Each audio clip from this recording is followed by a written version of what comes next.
Hello friends, welcome to Swathi 223 foods. ఈరోజు నేను మీకు బాదుషా రెసిపీని షేర్ చేస్తున్నాను. బాదుషా పైన క్రిస్పీగా లోపల జ్యూసీగా గుల్లగా రావాలి, టేస్టీగా రావాలి అనుకుంటే ఈ టిప్స్తో మీరు రెసిపీని ఫాలో అయిపోండి. మీరు మొదటిసారి చూసినట్లయితే లైక్ చేయండి, సబ్స్క్రైబ్ చేయండి. చాలా మంది వీడియో చూస్తున్నారు కానీ లైక్ చేయడం లేదు. మీరు చేసే లైక్ నా వీడియోని ఎక్కువ మంది షేర్ చేస్తుంది. చూసారు కదా, రెసిపీ చాలా పర్ఫెక్ట్గా జ్యూసీగా క్రిస్పీగా కూడా ఉంది. మీరు ఖచ్చితంగా రెసిపీ అంతా స్కిప్ చేయకుండా చూడండి. మనము బాదుషాని చేసుకునేటప్పుడు ఎప్పుడైనా సరే కొన్ని టిప్స్ ఫాలో అవ్వాలి. చాలా నిదానంగా జాగ్రత్తగా చేసుకోవాలి. ముందుగా కప్పున్నర షుగర్ని వేసుకోవాలి. అందులోకి అరకప్పు వాటర్ని కూడా వేసేసుకొని నానబెట్టుకోవాలి. షుగర్ సిరప్కి ఎప్పుడైనా సరే ముందుగా నానబెట్టేసుకుంటే మొత్తము మెల్ట్ అయిపోతుంది. షుగరు పాకం అవసరం లేదు దీనికి.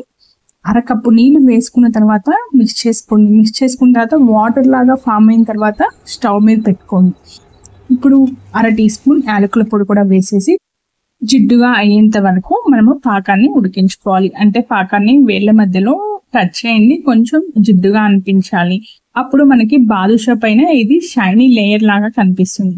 ఇప్పుడు ఇందులోకి 1 టీ స్పూన్ లెమన్ జ్యూస్ని వేసేసుకోండి, పక్కన పెట్టేసుకోండి. ఇప్పుడు బౌల్ తీసుకొని మీరు కలుపుకోవడానికి ఈజీగా ఉన్న ఒక ప్లేట్ని తీసుకొని అందులో 1/3 కప్పు వాటర్ వేసుకోండి. వాటర్ వేసుకున్న తర్వాత 1/2 teaspoon baking soda, salt 1/4 teaspoon వేసుకోవాలి. 1/2 teaspoon salt, 1/2 teaspoon baking soda వేసుకోవాలి. ఈ రెండు మాత్రం మర్చిపోవద్దు. ఇప్పుడు వేసేసిన తర్వాత మిక్స్ చేసుకోండి. ఇందులోకి నెయ్యి 1/2 కప్పు వేసుకోవాలి. నెయ్యి 1/2 కప్పు వేసుకున్న తర్వాత ఒక గరిటెతో మొత్తం సమంగా కలిసిపోయేలాగా మిక్స్ చేయండి. ఇలా మిక్స్ చేసుకోవడం వల్ల మనం చేసుకునే బాదుషా చాలా పర్ఫెక్ట్గా ఈవెన్గా వస్తుంది. ఇప్పుడు ఇందులోకి కప్పున్నర మైదా వేసుకోవాలి. మైదా పిండి ఎప్పుడైనా సరే కప్పుతో మెజర్ చేసుకునేటప్పుడు కొంచెం వేళ్లతో నొక్కి పెట్టి మెజర్ చేసుకోండి, లేదంటే క్వాంటిటీ రాంగ్ అయిపోతుంది. ఇలా కప్పున్నర మైదాని తీసుకోవాలి. మైదాని వేసుకున్న తర్వాత మనము వేళ్లతో మాత్రమే పిండిని మిక్స్ చేసుకోవాలి.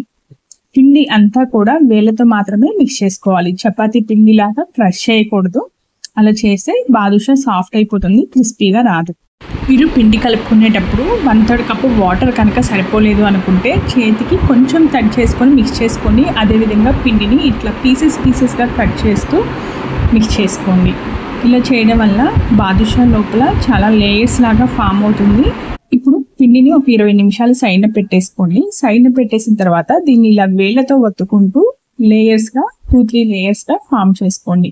ఇలా చిన్న చపాతీ లాగా చేతి వేళ్లతో ఒత్తేసుకోండి.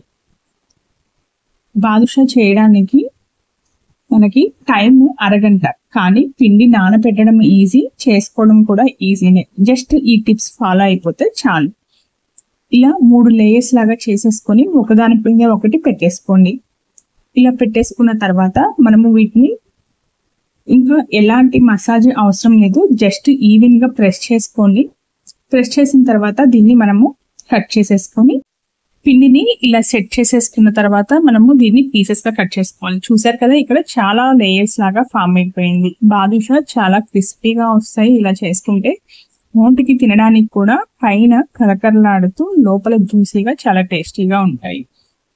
ఇలా కట్ చేసుకున్న వాటిని మనము చిన్న ఉండలుగా తయారు చేసుకోవాలి.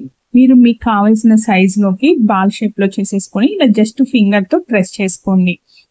వీటిని ఎక్కువ లేయర్స్ లాగా మరీ ప్రెస్ చేస్తే మధ్యలో విరిగిపోయే అవకాశం ఉంటుంది. అందువల్ల మనము సమంగా రౌండ్ షేప్లోకి చుట్టేసుకోండి. తర్వాత వేలుతో ప్రెస్ చేయండి. ఇలా వేలుతో ప్రెస్ చేసేసుకొని అన్ని రెడీ చేసుకోండి. ఈ గ్యాప్ లోకి మనము ఆయిల్ హీట్ చేసుకోవాలి. ఆయిల్ ఎక్కువ వేడి అవ్వకూడదు. గోరువెచ్చ కన్నా కొంచెం ఎక్కువ వేడి అయిపోయిన తర్వాత, అంటే ఆయిల్ హీట్ అవ్వడానికి ఇంకా ఒక 5 నిమిషాలు ఉంది అనుకున్న టైంలో మనము ఈ బాదుషాల్ని వేసేసుకొని లో ఫ్లేమ్లో ఉంచేసుకొని ఫ్రై చేసుకోవాలి. ఇలా ఫ్రై చేసుకుంటే క్రిస్పీగా వస్తాయి. ఆయిల్ని కూడా అబ్జర్వ్ చేయదు, లోపల పిండి లేకుండా బాదుషా మొత్తం బాగా ఫ్రై అయిపోతాయి. ఇలా లో ఫ్లేమ్లో ఫ్రై చేసుకోండి. చేసుకున్న వాటిని మనము షుగర్ సిరప్లోకి వేసేసుకొని 1.5 గంట వరకు సోక్ చేయండి. ఒకవైపు నుంచి రెండో వైపు కూడా తిప్పి సెట్ చేసుకోండి. ఇలా అన్ని బాదుషా నానపెట్టేసుకున్న తర్వాత కొంచెం పిస్తా పప్పును